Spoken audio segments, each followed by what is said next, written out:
O Discord virou um palco de diversos crimes aqui no Brasil. O aplicativo permite conversas por voz, texto e vídeo. Uma reportagem da TV Globo mostrou como bandidos aproveitam da insegurança do Discord para explorar crianças e adolescentes. Homens usam o aplicativo para atrair menores de idade que depois são violentadas, chantageadas e expostas. As vítimas são obrigadas a cumprir desafios e, se não aceitarem, têm fotos íntimas vazadas. Os agressores se sentem protegidos pelo anonimato e se tornam cada vez mais cruéis. Os detalhes estão em nosso site. E um porta-voz do Discord disse que a plataforma não tolera comportamento odioso e que trabalha ativamente para remover esse conteúdo. Pois é, não parece, mas para falar um pouquinho mais sobre esse assunto, vamos receber agora ao vivo aqui no Olhar Digital News duas pessoas para debater um pouquinho esse assunto. Hoje, o especialista em cibersegurança, Rodrigo Rocha. Deixa eu dar uma boa noite aqui para o Rodrigo. Primeiramente, vamos lá? Rodrigo Rocha, boa noite. Bem-vindo aqui à edição do Olhar Digital News. Obrigado. Boa noite.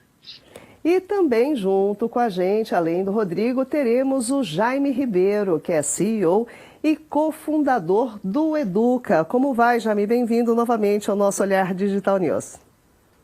Olá, Marisa, boa noite a todos, boa noite ao Rodrigo também. Muito obrigado pelo convite, apesar de que vamos falar sobre um tema um pouco espinhoso, né, Marisa? Põe espinhoso nisso, né, Jaime? Um tema espinhoso e muito sério, né, que vem acontecendo, sim, aqui na nossa vida real, por meio, não é, desse aplicativo Discord. São realmente denúncias gravíssimas e relatos assustadores. Então, vamos falar um pouquinho a respeito.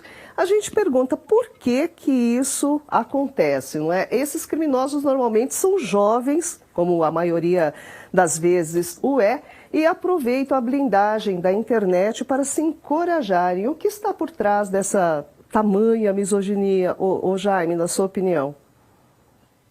Bom, primeiro, Marisa, é preciso entender que os criminosos estão em toda parte. Qualquer ocupação social, em qualquer lugar, eles estão por lá na espreita. Só que foram criadas novas avenidas digitais, novos ambientes, com pouca regulamentação. Você agora acabou de dizer que o representante do Discord falou que o ambiente não tolera esse tipo de violência e que tem trabalhado bastante sobre isso.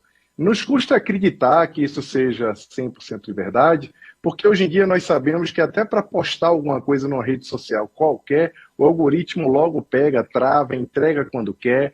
Então tem muitas camadas que nós precisamos olhar com mais tranquilidade. Agora, o mais importante é a gente pensar na perspectiva da parentalidade, e os pais andam desatentos, não observam muito bem as atividades digitais do filho. Acreditam que os filhos no quarto estão seguros. E isso não é verdade, nem sempre, né, Marisa?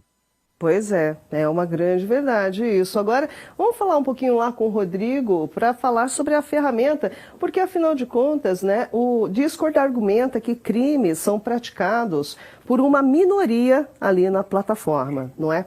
Esse tipo de ferramenta é mesmo perigoso e quais são as precauções para se ter isso? E será que isso é realidade, né, Rodrigo? Será que realmente é uma minoria? Será que ações são tomadas a respeito disso? Bom, Marisa, a ferramenta por si só, ela não é perigosa. Mas, assim como qualquer ambiente digital, existem riscos associados a ela.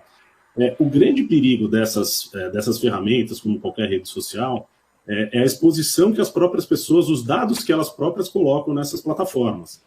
Então, assim, as pessoas precisam se preocupar em não divulgar dados pessoais sensíveis, e tomar cuidado com o que postam nessas redes sociais. Assim, a plataforma por si só ela é uma plataforma segura. Tudo depende de como ela é utilizada. Agora, perdão, pode continuar.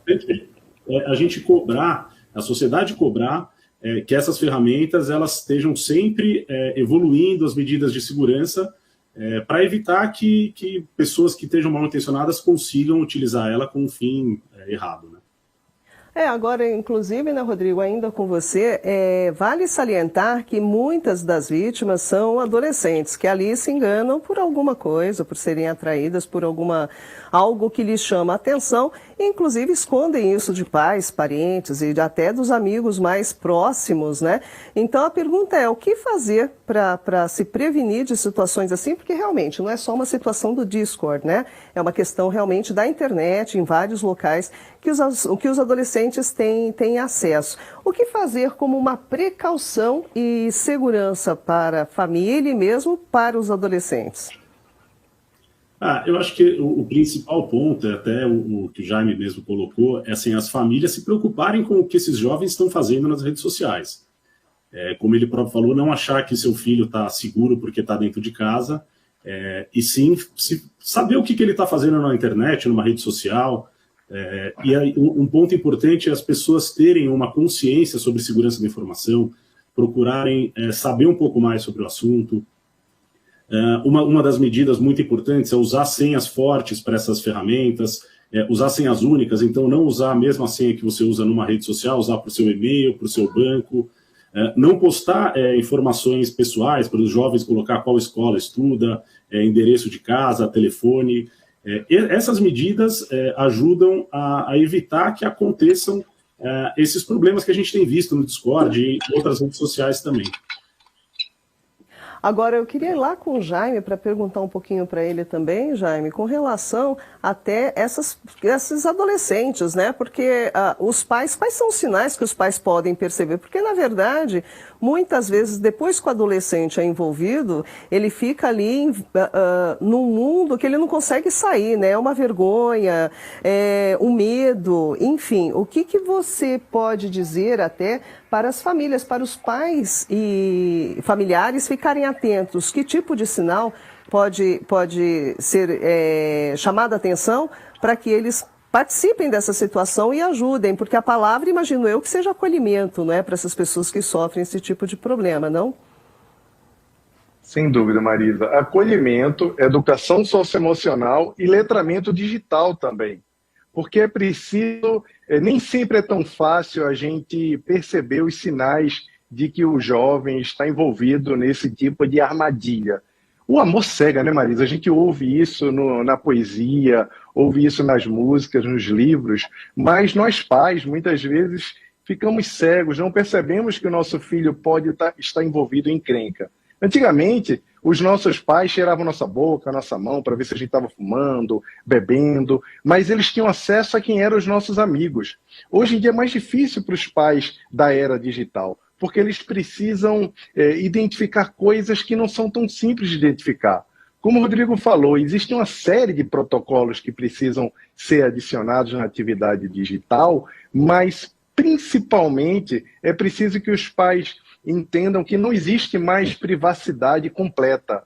Ele precisa observar 100% das atividades online do filho. Eu sei que parece invasivo, eu sei que isso é um pouco doloroso, porque você nunca imagina que pode acontecer na sua casa, mas olha, é melhor prevenir do que remediar. É melhor deixar claro para o adolescente o que ele pode usar, onde ele pode transitar, de que o aparelho será observado, porque uma rede social como o Discord é meio complexa, Marisa, para a gente olhar lá dentro. Existem alguns acessos que não são tão simples da gente entrar. Então, existe uma complexidade aí. O trabalho do Rodrigo é muito importante, e esse trabalho de esclarecimento também do olhar digital, mas os pais precisam entender que nem sempre vão observar esses sinais, que é o filho mais tempo no quarto, mudando comportamento, parecendo amedrontado, tomando aqueles sustos quando a gente chega perto, quando ele está usando o computador, passando a noite em claro. Nem sempre a gente vai observar,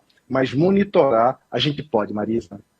É isso mesmo, Jaime Ribeiro, que é CEO e cofundador do Educa. Muitíssimo obrigado por mais uma vez participar aqui com a gente. Espero poder voltar a falar com você em outras situações também. Sem dúvida, Marisa. Obrigado, é uma alegria estar aqui. Muito obrigada. E eu quero voltar lá para o Rodrigo. Rodrigo, quais são os seus últimos detalhes, seus últimos conselhos, não é, para a família, até para o adolescente, para cuidar da sua segurança nesse ambiente que pode sim oferecer riscos? Tem o seu lado bom, obviamente a internet, mas tem o seu lado também perigoso. Eu acho que é sempre a gente ter consciência que a internet tem muita gente mal intencionada. Não clicar, por exemplo, em e-mails que a gente recebe que não está esperando, então achando que ganhou uma promoção que você não estava participando.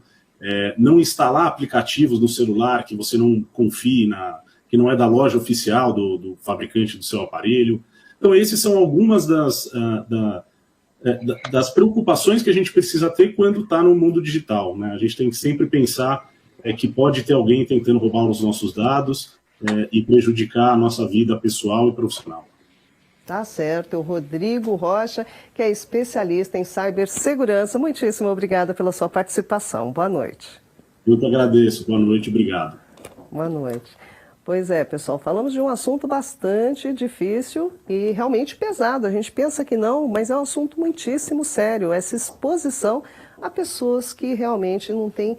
É até difícil chamar essas pessoas de humanas, né? São pessoas que realmente são muito más. Então, fiquem atentos. Muito importante as dicas que foram mencionadas aqui.